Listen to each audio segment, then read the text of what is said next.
perkarangan Parlimen Malaysia.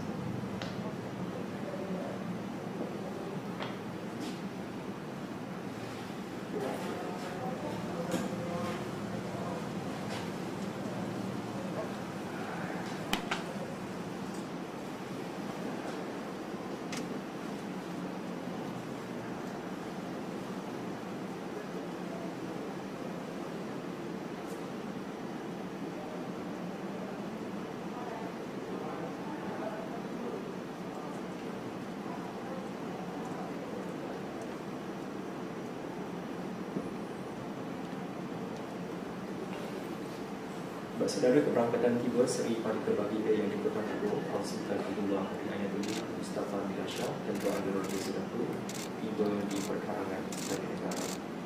Keberangkatan tiba Seri Paduka Baginda disambut oleh Yang Amat Berhormat Perdana Menteri Datuk Seri Ismail Sabri Yaakob, Yang di-Pertua Dewan Negara Tan Sri Dr. Ais Yatin, Yang di-Pertua Dewan Rakyat Datuk Azhar Azizan Harun, Setiausaha Dewan Negara, Setiausaha Dewan Rakyat, juga Menteri di Jabatan Perdana Menteri Parlimen dan Undang-Undang Datuk Seri Dr.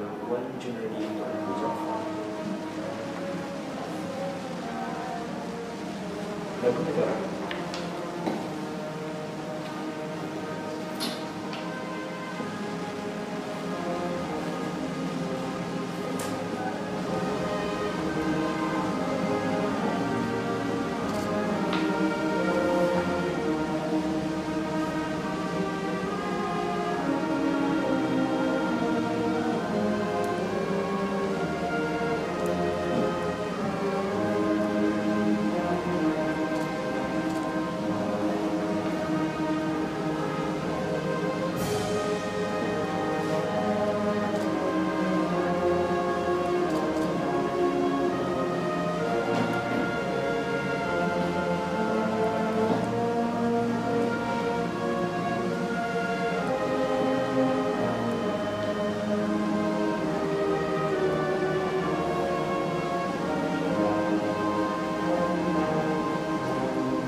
Saudara, ke bawah duli Yang Maha Mulia Seri Paduka Baginda Yang di-Pertuan Agong kini berangkat masuk ke bilik Hati Raja beserta adalah Yang Berhormat Perdana Menteri Datuk Seri Ismail Sabri Yaakob, Yang di-Pertua Dewan Negara, Yang di-Pertua Dewan Rakyat, Setiausaha Dewan Negara, Setiausaha Dewan Rakyat dan juga Menteri di Jabatan Perdana Menteri Parlimen dan Undang-Undang Datuk Seri Dr. Wan Junaidi Abdul Jaafar.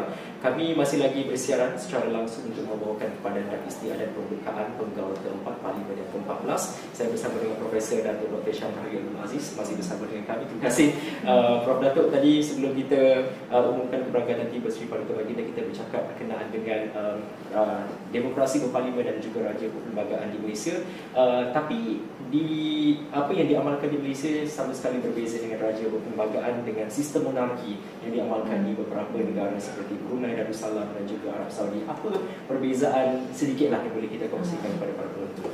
Ada beberapa istilah Andi. Ada yang menyatakan di negara yang disebut tadi adalah bersifat mutlak.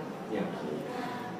Di dunia ni dia bermula dengan sistem beraja, iaitu institusi beraja yang dalam konteks institusi beraja lah, sistem pentadbiran menggunakan institusi beraja. Dia sebenarnya bermula dengan raja mutlak.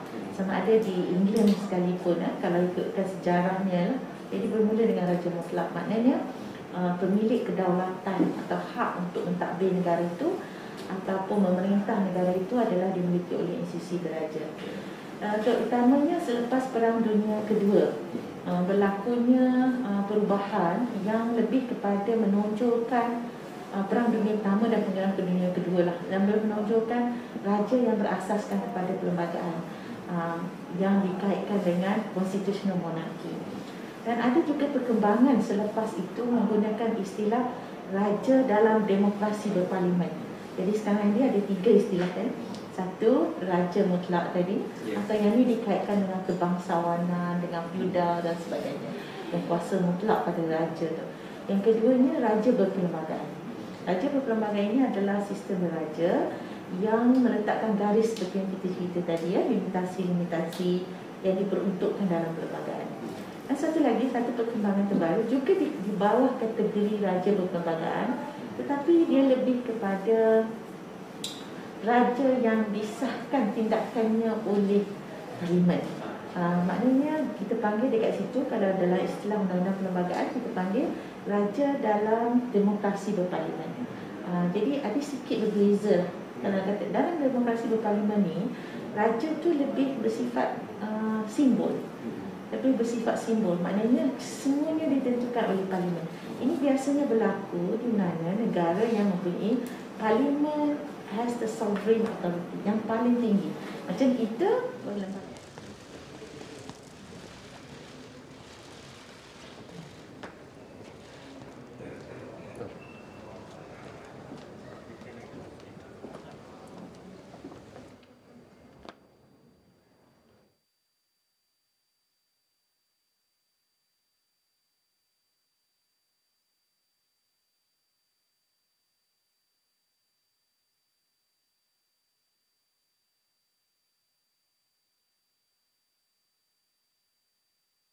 Raja itu sendiri.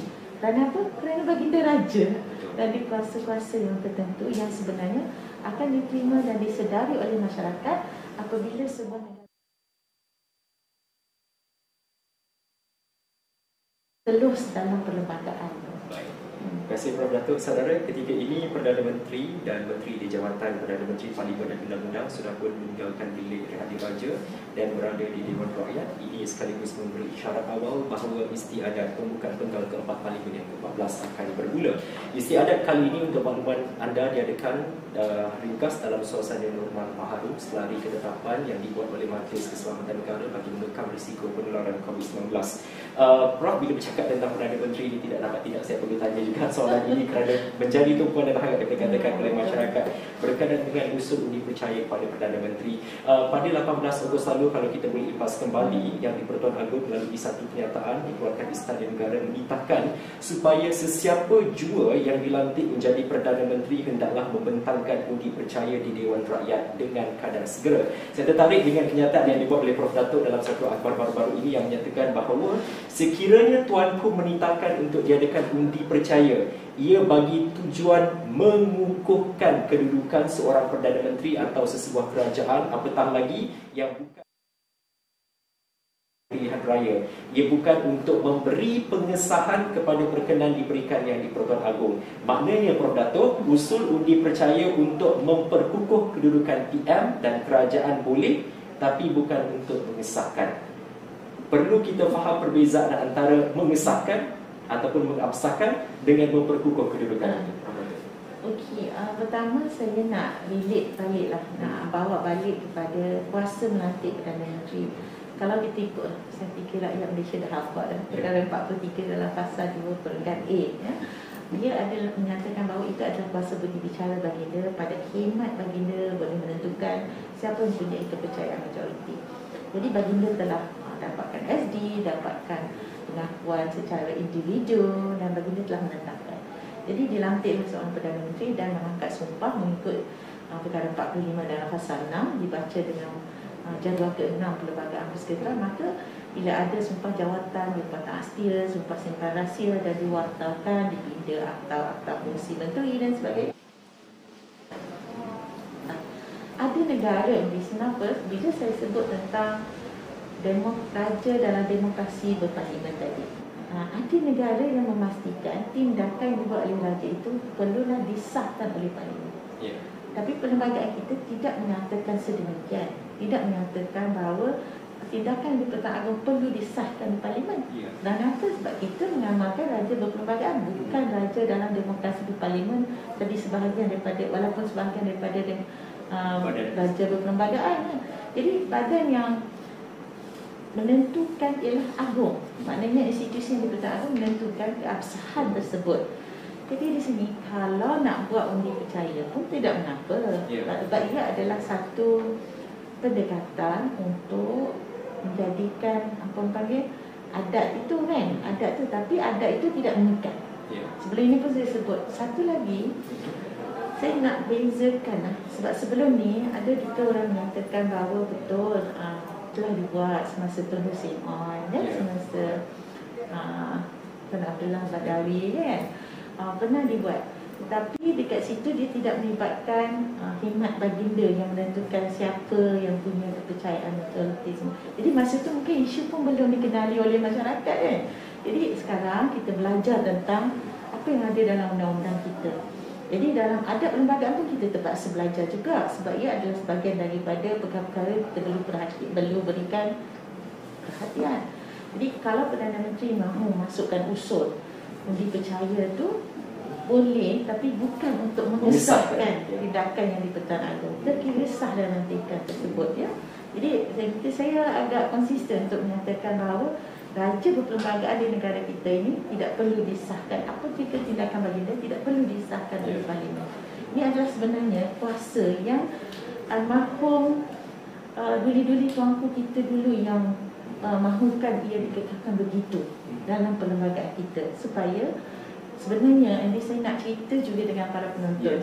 Semasa kita nak buat perlembagaan tu ada beza. Raja berperlembagaan di England dan raja yang difahami oleh Suruhanjaya Reid dan raja berperlembagaan di tanah air yang dimahukan oleh diri-diri yang mulia raja-raja pada ketika itu, ada jauh perbezaan. Dekat sini kita perlukan kajian dan pemahaman yang mendalam tentang kedudukan institusi beraja kita di negara kita sebagaimana ada dalam perlembagaan dan sejarah perlembagaan itu sendiri. Baik, Prof, loceng istiadat sudah pun dibunyikan dan dekat sebentar saja lagi bentara-bentara mesyuarat Setiausaha Dewan Negara, Setiausaha Dewan Rakyat yang berhormat Ketua Dewan Rakyat masuk ke dalam Dewan Rakyat menjemput tertib yang tersebut ke tempat masing-masing. Baik, Prof, Datuk kita sambung sedikit berkenaan perbincangan tadi. Kuasa memperkenan untuk mengabsahkan ataupun mengesahkan hanya terletak pada Agong. Apa impaknya kalau kita seolah-olah mahu mewajibkan bahawa Parlimen boleh mengesahkan? Saya kalau mewajibkan sesuatu yang tidak ada dalam undang-undang itu, dia menjadikan kita tidak sebetulnya mengamalkan prinsip yang ada dalam perlembagaan kita lah. Jadi kita kena ada punca kuasa. Macam mana kita nak import yang dikatakan amalan kita dulu sebagai sesuatu yang diwajibkan atau legally required, yang mahukan pengesahan undang-undang. Jadi pada saya, selagi mana ia tidak dikatakan wajib, maka ia adalah sesuatu yang dibenarkan dan diharuskan mengikut amalan. Dan amalan ni dalam bahasa undang-undang kita panggil convention. Convention ni adalah sesuatu yang tidak mengikat mahkamah. Sekarang kalau ada persoalan tentang keabsahan pelantikan Perdana Menteri, jadi di institusi yang perlu menetapkannya ialah mahkamah itu sendiri. Kalau orang mempersoalkan apa tu kan. Tapi kalaulah Parlimen sendiri untuk menyatakan apakah kuasa Parlimen, dekat sini sebenarnya a very thin line. Apa itu kuasa yang di Pertuan Agong dan juga kuasa Parlimen. Jadi sekarang ni sebab seperti yang saya kata dari awal, iaitu Parlimen dibuat oleh perlembagaan. Parlimen Dewan Negara dan Yang Di-Pertua Dewan Rakyat.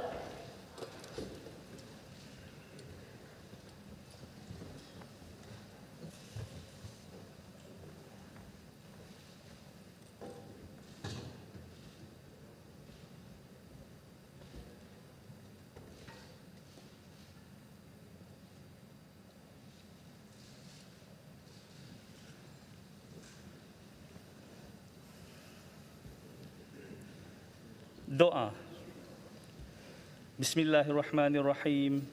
Segala puji bagi Allah. Dibuka majlis Parlimen dengan menyebut nama Allah yang Maha Pemurah, yang Maha Pengasih.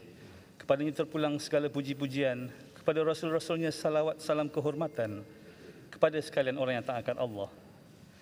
Ya Allah yang bersifat Maha Hikmah, limpah keadilan yang menanggungkan kewajipan ke atas pemerintah dan ahli majlis permesyuaratan bagi mentadbir masalah masyarakat pergaulan. Mudah-mudahan sentosa aman, makmur limpah kebahagiaan meliputi sekalian penduduk negara Malaysia. Ya Allah, kami sekalian hamba-Mu yang diperkenan menjadi ahli majlis Parlimen, menyempurnakan kewajipan yang diamanahkan yang terutama bagi negara Malaysia, bagi rakyatnya sekalian. Ya Allah, berkat-Mu ke atas kami berhimpun dipohon anugerahkan, taufik-Mu, hidayah-Mu dipohon menyuluh memandukan pada ketika kami berunding, menimbang, bertukar fikiran pada segala perkara yang dibentangkan dengan saksama serta berkeamanahan, menjunjung perintah dan kebesaran Allah, mudah-mudahan berlebih-lebih keamanan, kemakmuran dan kesejahteraan bagi negara Malaysia serta penduduknya sekalian. Ya Allah, dipohonkan doa kami diperkenan. Amin ya Tuhan seru alam sekalian.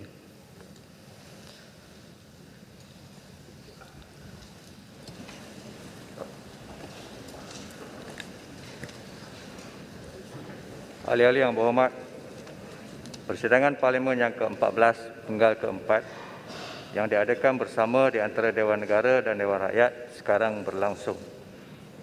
Persidangan ini adalah di bawah perkara 60 Perlembagaan Persekutuan, di mana Kebawah Duli Yang Maha Mulia Seri Paduka Baginda Yang di-Pertuan Agong akan bertitah kepada ahli-ahli kedua-dua majlis Parlimen bersesama. Sekarang saya tempohkan persidangan buat sementara waktu untuk menyambut keberangkatan tiba Kebawah Duli Yang Maha Mulia Seri Paduka Baginda Yang di-Pertuan Agong. Persidangan ditempohkan.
Kebawa Duli Yang Maha Mulia Sri Paduka Baginda Yang di-Pertuan Agong.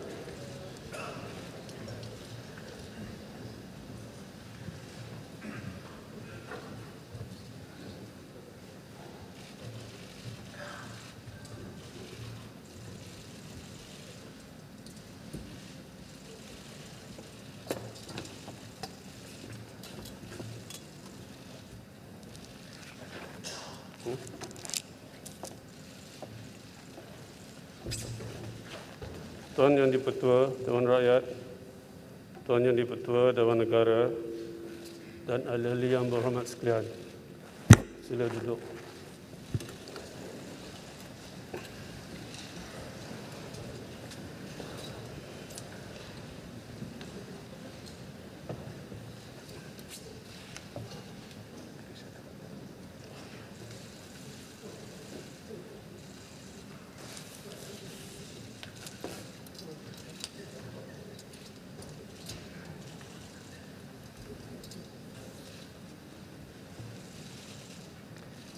Yang Amat Berhormat Perdana Menteri akan mempersembahkan titah diraja kepada Kebawa Duli Yang Maha Mulia Seri Paduka Baginda Yang Tak Agung.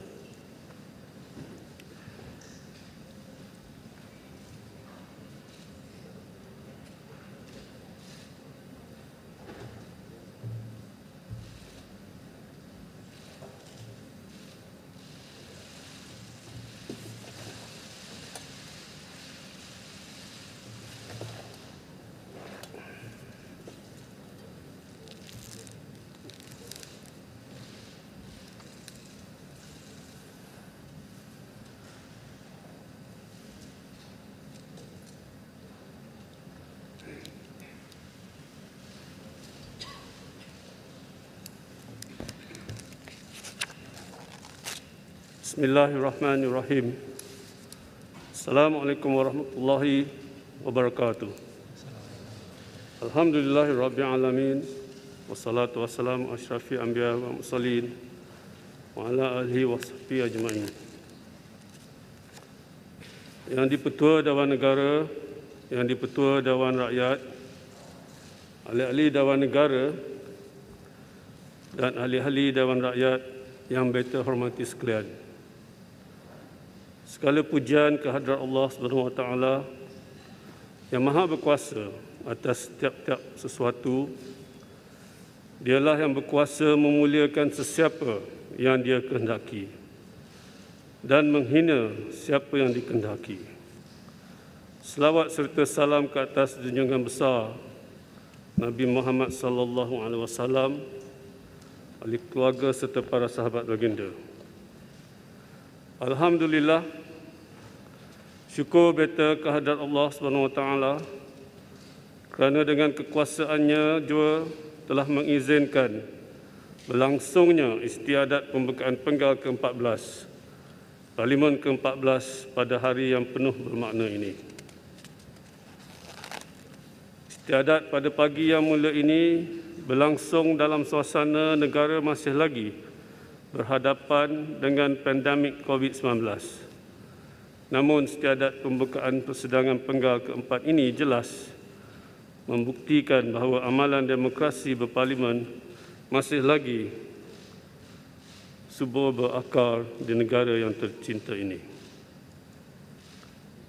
Sebelum beta memulakan titah, beta ingin mengajak ahli-ahli yang berhormat sekalian dan seluruh rakyat Malaysia untuk bertafakur dan kepada yang beragama Islam untuk membaca surah Al-Fatihah bagi kita memperingati rakyat beta yang telah terlebih dahulu pergi buat selama-lamanya menemui Tuhan yang Maha Esa akibat pandemik COVID-19. Al-Fatihah. Bismillah.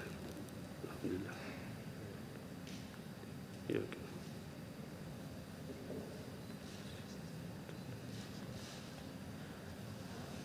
Amin, amin, amin.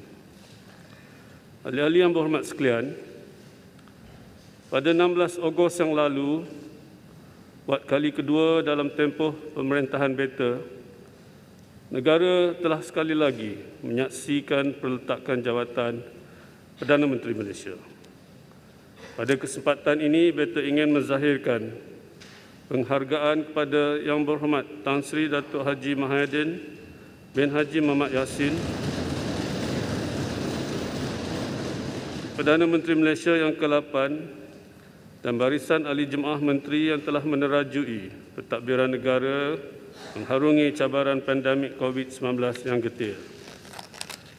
Seperti yang berlaku pada tahun 2020 yang lalu, ekoran perletakan jawatan Perdana Menteri Malaysia yang ke-7, amanah berat untuk memilih dan melantik Perdana Menteri Malaysia yang ke-9 telah beta laksanakan dengan berpandu kepada Perlembagaan Persekutuan. Selaras dengan konsep Raja Berperlembagaan dan Demokrasi Berparlimen, beta telah memberi peluang kepada semua 220 orang ahli-ahli Dewan Rakyat untuk menamakan menerusi surat akuan seorang ahli Dewan Rakyat yang diberi kepercayaan untuk dilantik sebagai Perdana Menteri.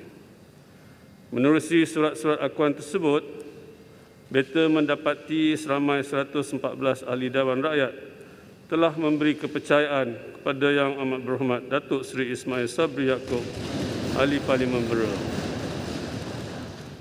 Pada 19 Ogos 2021, setelah menerima menghadap semua 114 ahli Dewan Rakyat tersebut, beta telah berpuas hati bahawa kepercayaan yang diberikan kepada Yang Amat Berhormat Ahli Parlimen Bera adalah dengan kerelaan mereka sendiri serta dengan tanpa sebarang paksaan. Jumlah ini adalah merupakan jumlah majoriti yang mencukupi untuk membentuk kerajaan. Justru selaras dengan perkara 40/2/A dan perkara 43/2/A Perlembagaan Persekutuan, beta telah berkenan untuk melantik Yang Amat Berhormat Datuk Seri Ismail Sabri bin Yaakob sebagai Perdana Menteri Malaysia yang ke-9.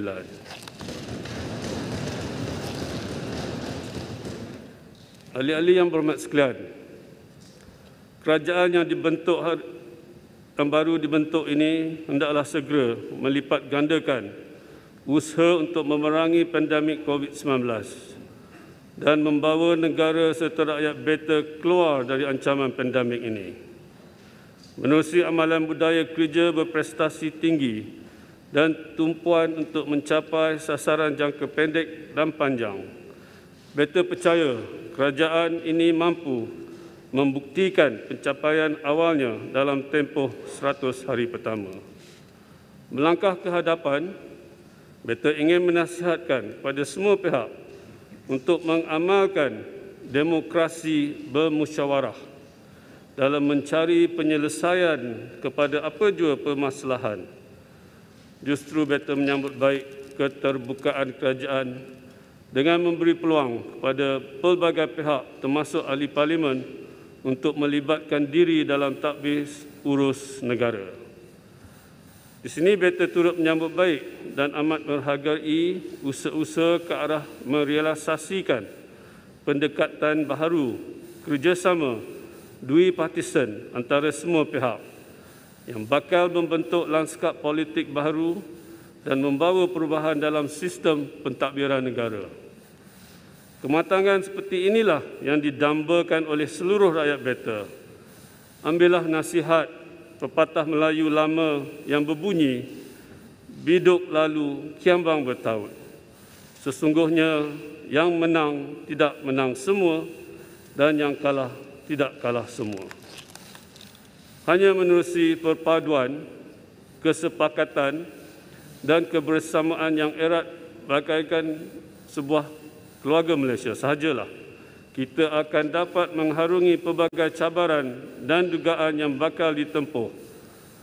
Ahli-ahli yang berhormat sekalian, negara kita berada di atas landasan yang kukuh dalam menangani pandemik COVID-19 menerusi pembentukan Majlis Pemulihan Negara dan pelaksanaan program imunisasi COVID-19 kebangsaan serta pakej bantuan kewangan dan rangsangan ekonomi kepada rakyat.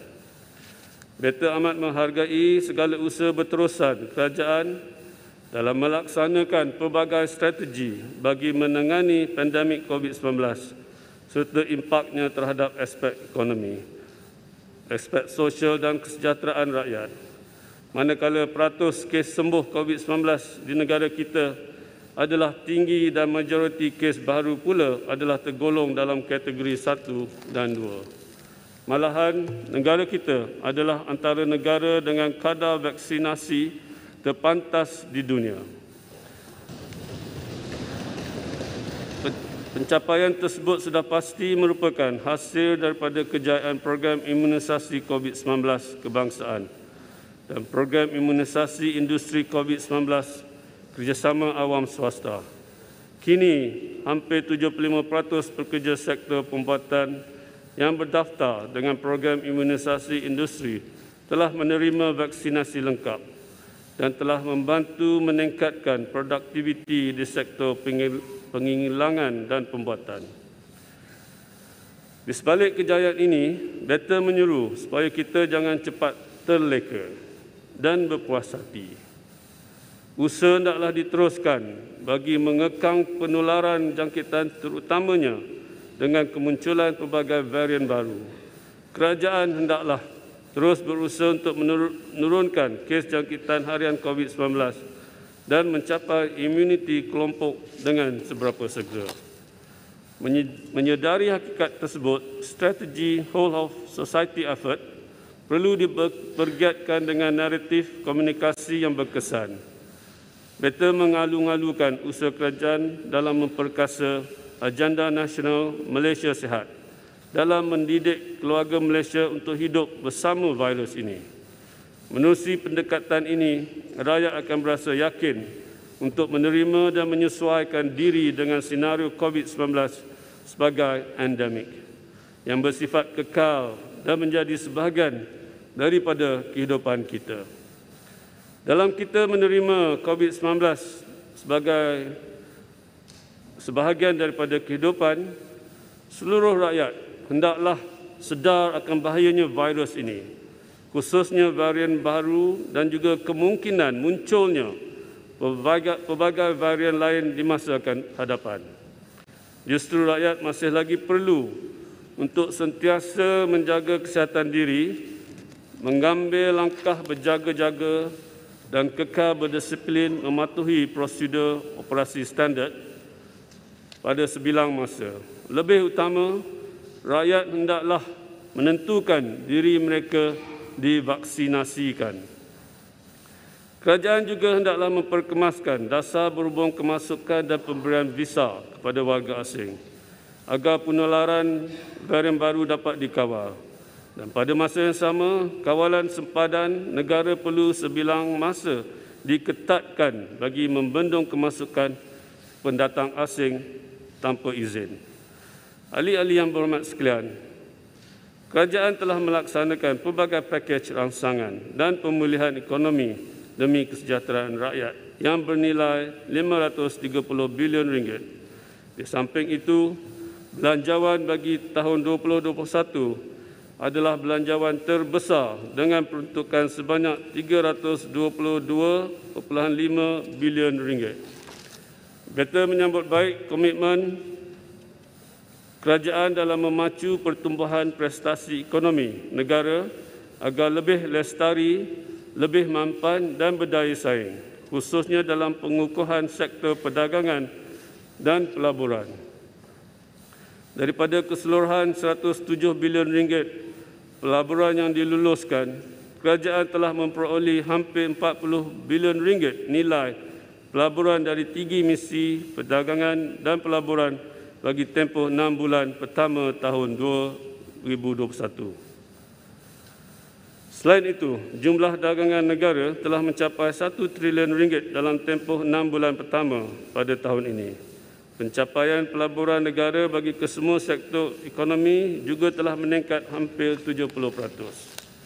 Ini jelas memberi imej yang sangat positif bahawa Malaysia adalah sebuah negara yang amat kompetitif, mesra perniagaan dan merupakan lokasi menarik bagi pelaburan antarabangsa dan domestik. Beta juga bersyukur kerana keluaran dalam negeri kasar pada suku kedua tahun ini telah berkembang sebanyak 16.1%. Secara keseluruhan, pelaksanaan pakej rangsangan pembukaan semula ekonomi dan struktur ekonomi Malaysia yang pelbagai, well diversified, telah berjaya menunjukkan tren pemulihan ekonomi. Pemulihan tersebut telah didorong oleh langkah yang diperkenalkan, termasuk bantuan tunai kepada rakyat serta pakej sokongan bagi kelangsungan perniagaan. Untuk separuh tahun 2021, kerajaan telah memberi bantuan tunai kepada 10 juta penerima dari golongan B40 dan M40, termasuk bantuan khas COVID-19 yang bernilai 10 bilion ringgit. Bagi perniagaan di bawah pakej pemulih, geran khas prihatin bernilai RM1,000 akan dibayar kepada lebih 1 juta perusahaan kecil, sederhana dan mikro. Demi kelangsungan perniagaan, pemulih juga telah menyediakan subsidi upah sehingga 4 bulan tambahan bernilai hampir 4 bilion ringgit yang bakal memberi manfaat kepada lebih 200,000 majikan. Meskipun pandemik COVID telah memberi impak negatif terhadap sektor-sektor tertentu negara, beta berkeyakinan ekonomi Malaysia akan mula menunjukkan pemulihan selari dengan peningkatan kadar vaksinasi penduduk dan seterusnya memberi keyakinan pada semua pemegang taruh dan para pelabur. Oleh yang demikian, kerajaan hendaklah sewajarnya mempercepatkan pemulihan ekonomi menerusi pengubalan dasar-dasar yang mesra, perniagaan dan pelaburan bagi meningkatkan lagi daya saing negara. Selain itu, perbelanjaan yang sewajarnya perlu turut disediakan bagi membiayai langkah kesihatan awam, menyediakan bantuan kepada golongan yang terjejas, serta sokongan untuk menggiatkan aktiviti perniagaan selaras dengan pembukaan ekonomi. Untuk membolehkan perbelanjaan tambahan bagi tujuan tersebut, kerajaan akan membentangkan cadangan di Dewan Yang Mulia ini bagi meningkatkan siling perbelanjaan kumpulan wang COVID-19 serta had statuturi hutang kerajaan. Peningkatan daya saing negara juga perlu difokuskan terhadap usaha menambah baik ekosistem serta persekitaran perniagaan bagi meneroka penciptaan kekayaan baru dan menambah nilai terutamanya oleh perusahaan mikro, kecil dan sederhana. Perusahaan ini juga perlu diberi galakan untuk mengurus perniagaan secara digital demi untuk menjamin akses pasaran yang lebih luas. Selain itu, bidang-bidang pertumbuhan ekonomi baru perlu segera dikenal pasti supaya Malaysia tidak ketinggalan di arena global. Sementara itu, inisiatif baru dan aktiviti tambah nilai menerusi penggunaan otomasi dan teknologi untuk memajukan sektor peladangan, komoditi, perkebun kecil, pertanian, industri makanan, pelancongan dan mineral perlu dipercepatkan pelaksanaannya. Sektor-sektor tersebut sangat berpotensi untuk penciptaan sumber kekayaan baru negara. di samping berupaya menjamin sekuriti dan nutrisi makanan negara. Beta ingin menzahirkan ucapan tahniah di atas kejayaan rancangan Malaysia ke-11 bagi tempoh 2016 hingga 2020. Dalam sesi parlimen ini, kerajaan akan membentang pula rancangan Malaysia ke-12 bagi tempoh 2021 hingga 2025. Rancangan ini bakal memperkenalkan beberapa pembaharuan dasar dan transformasi struktur untuk membawa pembangunan negara pada asas yang lebih kukuh dalam tempoh 5 tahun akan datang bagi merealisasi semangat keluarga Malaysia dan mencapai matlamat Malaysia makmur, inklusif dan mampan. Dasar jangka sederhana dan panjang akan turut diperkenalkan bagi menangani isu-isu kesihatan, keselamatan, kemiskinan, kehilangan, pekerjaan dan kelangsungan perniagaan, di samping melonjakkan pertumbuhan ekonomi bagi mencapai status negara berpendapatan tinggi. Beta berkeyakinan pembangunan negara dan taraf hidup rakyat akan terus meningkat serta jurang pembangunan antara wilayah dan negeri, khususnya Sabah dan Sarawak, akan dapat dirapatkan, insya-Allah. Saya minta minum air sikit. Kering dah.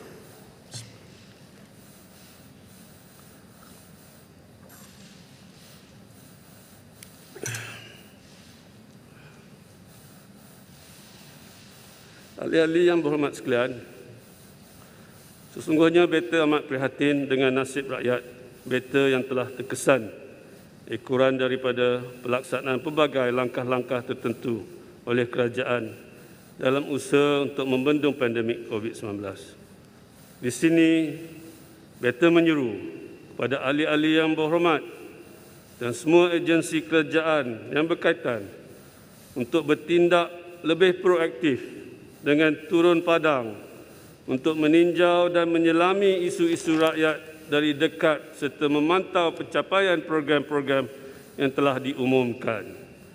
Program jaringan keselamatan sosial seperti inisiatif Wilayah Cakna, Wilayah Bebas Berniaga dan program usahawan anak muda kota yang berupaya untuk meringankan bebanan warga kota hendaklah terus diberi tumpuan.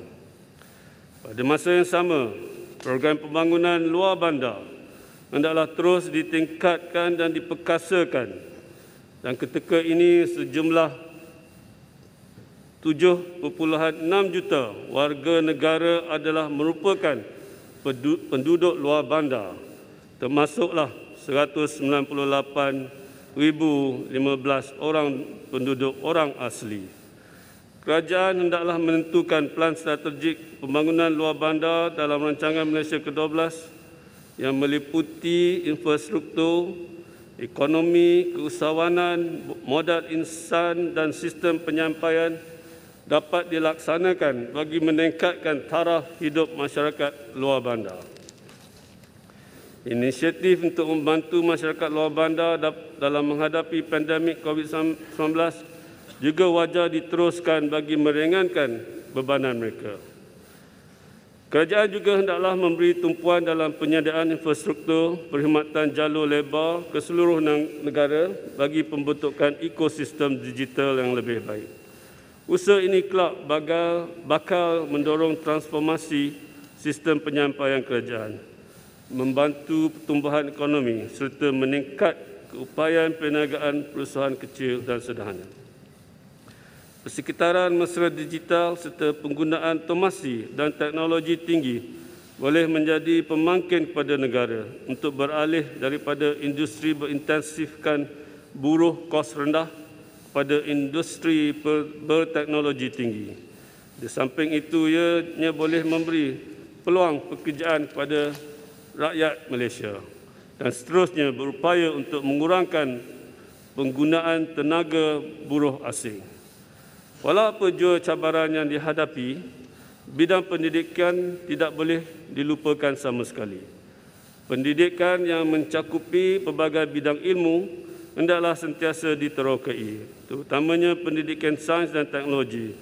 Akses pendidikan yang lebih inklusif perlu diberi perhatian bagi melahirkan anak watan yang mampu menghasilkan pelbagai inovasi berimpak tinggi. Manakala pendidikan akhlak dan kerohanian turut wajar diberi tumpuan demi untuk membendung pelbagai agenda negatif dan menyimpang dari tata sila masyarakat.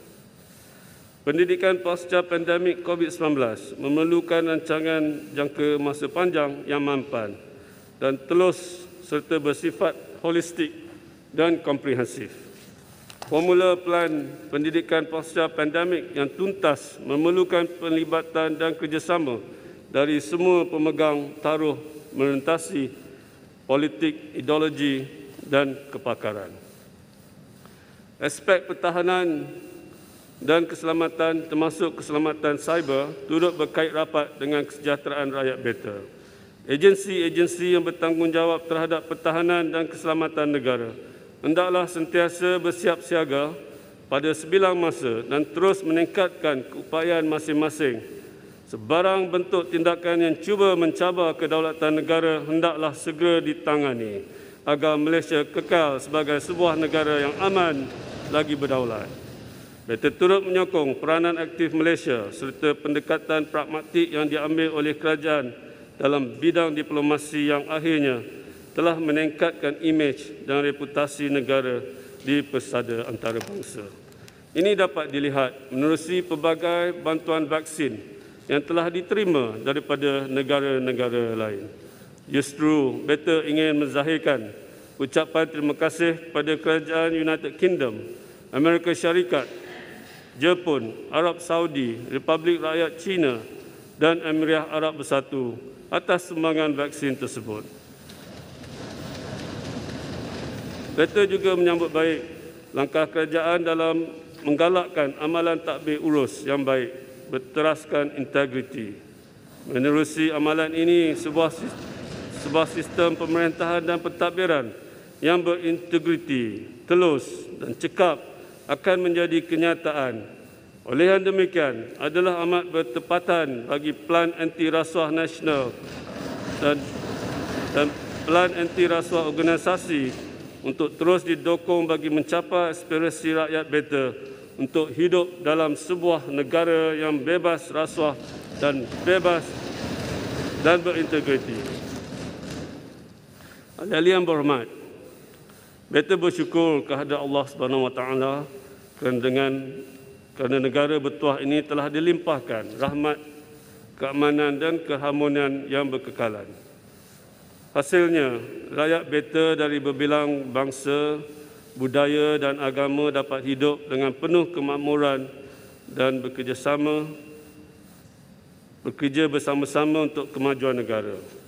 Beta menyeru agar sebarang bibit-bibit pertelingkahan hendaklah segera dihentikan supaya Malaysia kekal sebagai sebuah negara yang aman, harmoni dan bersatu padu. Bersempena sambutan Hari Malaysia yang bakal diraikan tidak berapa lama lagi, beta menyeru kepada ahli-ahli yang berhormat dan seluruh rakyat beta untuk menghayati sejarah kemerdekaan negara dan pembentukan Persekutuan Malaysia agar kita akan sentiasa berdiri tegap dan kukuh di atas asas patriotisme dan semangat cintakan negara yang tinggi. Pada kesempatan ini, beta ingin merakamkan ucapan tahniah di atas kejayaan para atlet negara di Tamasya Sukan Olimpik dan Paralimpik Tokyo yang telah berjuang mengharumkan nama negara dengan berbekalkan sokongan dan doa dari seluruh rakyat Malaysia. Beta juga amat menghargai taat setia dan sumbangan anggota-anggota perkhidmatan awam, Angkatan Tentera Malaysia, Polis Diraja Malaysia serta agensi kerajaan yang telah mencurahkan khidmat bakti sehingga menjadikan Malaysia sebuah negara yang aman, makmur dan disegani. Dalam negara berhadapan saat getir mengharungi pandemik COVID-19, petugas barisan hadapan negara khususnya Perkhidmatan Kesihatan terus berusaha keras mencurahkan khidmat bakti tanpa mengenal penat dan lelah, serta berhadapan dengan pelbagai cabaran dalam sebuah lanskap tempoh pandemik yang panjang. Justru, marilah kita terus menyokong dan merakamkan setinggi-tinggi terima kasih kepada semua petugas barisan hadapan dan sektor kritikal lain atas perkhidmatan mereka yang tiada bandingannya. Di sini saya ingin menjemput pada semua untuk berdiri untuk memberi tepukan gemuruh kepada petugas-petugas barisan hadapan dan kepada para atlet yang berjaya di perangkat Olimpik dan Paralimpik. Sila.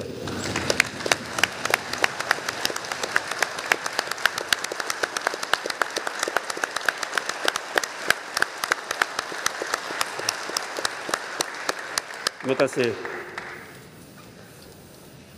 Ahli-ahli yang berhormat, setelah lebih setahun berlalu, negara masih lagi belum bebas penuhnya daripada pandemik COVID-19. Negara dan rakyat beta telah terlalu lama dibelenggu dengan masa hadapan yang kelam, bergelut dengan isu kesihatan dan juga kemurungan ekonomi. Terlalu ramai rakyat beta yang terkesan dengan penularan pandemik ini. Dan terlalu ramai juga rakyat beta yang telah kehilangan sumber rezeki. Ratusan pucuk surat telah beta terima dari rakyat beta yang merintih penuh duka dengan 1000 harapan agar sinar perubahan dapat mereka kecapi dengan segera bagi meneruskan kehidupan seharian seperti biasa. Nasihat beta kepada semua ahli-ahli yang berhormat, jangan sama sekali meletakkan masa depan negara dan rakyat beta sebagai taruhan dalam percaturan untuk mencapai agenda tertentu. Justru, ingin beta menyerukan kepada ahli-ahli yang berhormat sekalian untuk mengembalikan fokus pada usaha memerangi pandemik COVID-19 ini serta membawa kembali sinar kepada rakyat beta dan negara tanah tumpahnya darah kita. Semoga Malaysia serta rakyat yang beta kasihi akan terus diberkati dan dianugerahkan oleh Allah SWT dengan taufik dan hidayah, aman sentosa serta hidup bersatu padu di bawah lindungannya. Di sini izinkan beta untuk mengakhiri titah ini menerusi 3 buah rangkap pantun sebagai pesanan tulus ikhlas beta untuk ahli-ahli yang berhormat sekalian. Dari Segamat ke Kota Tinggi, hajat mulanya ke Kuala Pahang. Kepada yang berhormat, ikhlaslah berbakti, tidaklah rakyat gusar dan bimbang. Kalau memandang langit yang tinggi, jangan lupa rumput di bawah. Bekerjalah yang berhormat sepenuh hati, mentabatkan negara kembali bermaruah.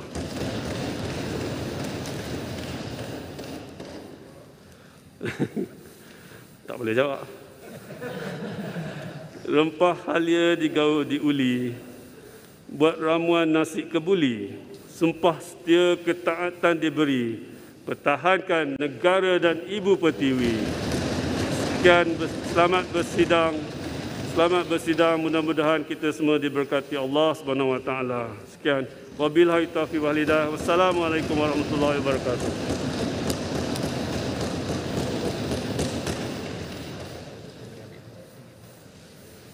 Kalau siapa nak jawab, tunggu tahun depan. Terima kasih semua. Selamat bersidang.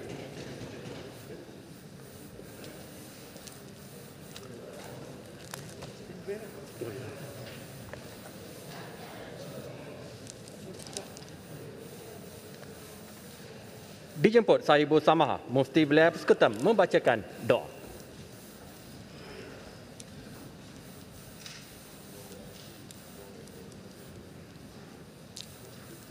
Bismillahirrahmanirrahim.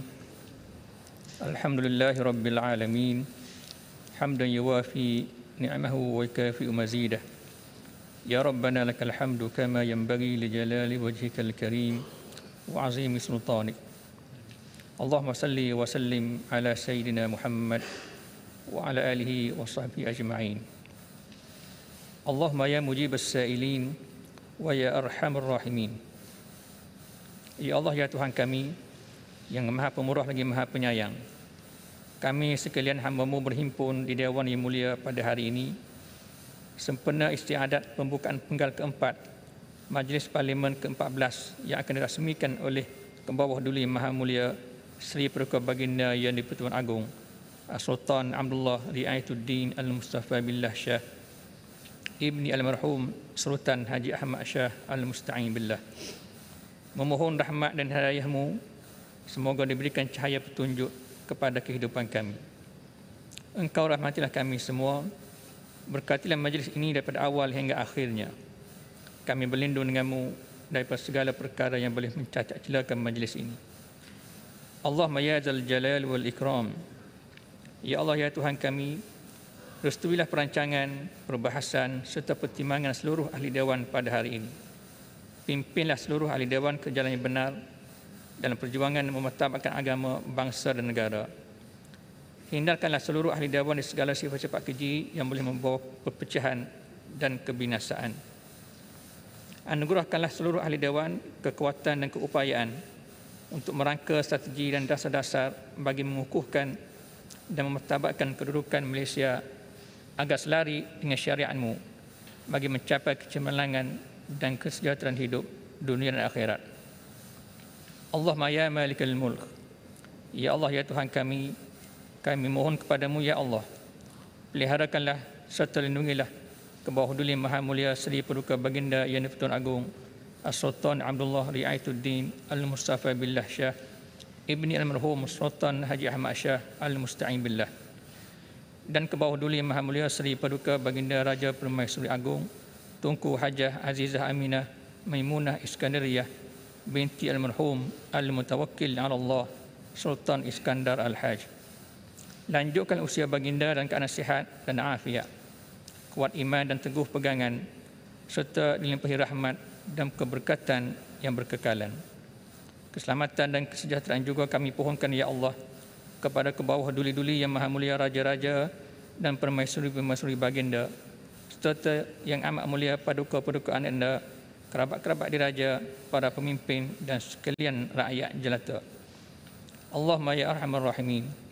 Ya Allah, Engkau kurniakanlah keselamatan, inayah, taufik dan hidayah-Mu kepada para pemimpin negara kami serta seluruh rakyat negara Malaysia yang tercinta ini.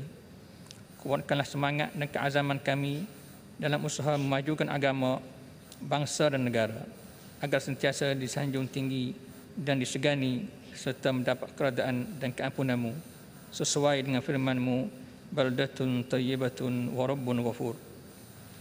Rabbana zalamna anfusana wa illam taghfir lana wa tarhamna lanakunanna minal khasirin. Rabbana atina fid dunya hasanah wa fil akhirati hasanah wa qina azaban nar. Wa sallallahu ala sayyidina Muhammad wa ala alihi wa sahbihi ajma'in. Walhamdulillahi rabbil alamin.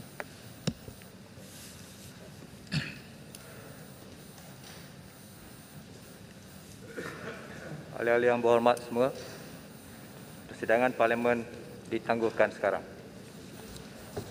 Keberangkatan Kebawah Duli Yang Maha Mulia Seri Paduka Baginda Yang di-Pertuan Agong meninggalkan Majlis Parlimen.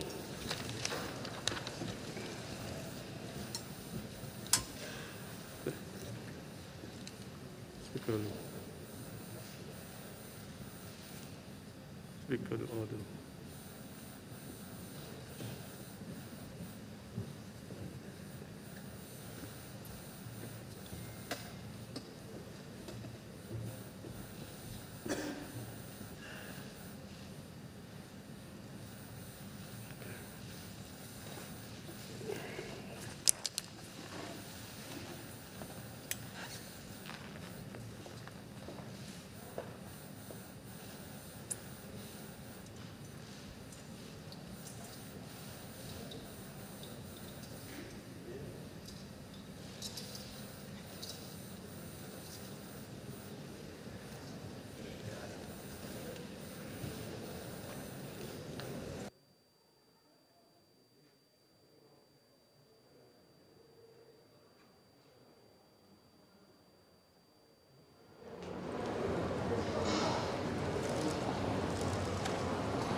Langgar.